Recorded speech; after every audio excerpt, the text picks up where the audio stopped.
L'architecture de cette école mérite-t-elle qu'on la préserve? Certains pensent que oui et font circuler une pétition. Pour eux, des parties du toit et les fenêtres notamment sont signées de la main de Jean Prouvé, architecte aujourd'hui très coté sur le marché.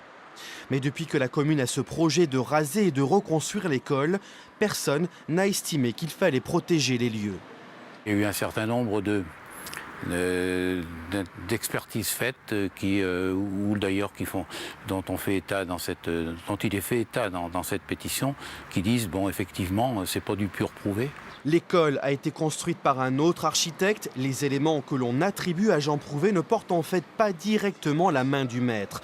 La direction régionale des affaires culturelles avait estimé que le bâtiment ne méritait pas d'être préservé car trop abîmé. Une deuxième expertise a été conduite la semaine dernière. Ces conclusions doivent être présentées demain en conseil municipal. Eux, leur sentiment, je pense, c'est de dire ça nous arrangerait bien que si vous pouviez surseoir un peu à la démolition pour qu'on ait le temps éventuellement de mettre en place un groupe d'experts.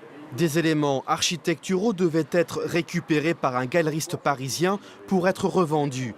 Après l'article du Canard enchaîné qui s'étonne du faible montant de la transaction, le conseil municipal pourrait tout simplement renoncer à la vente.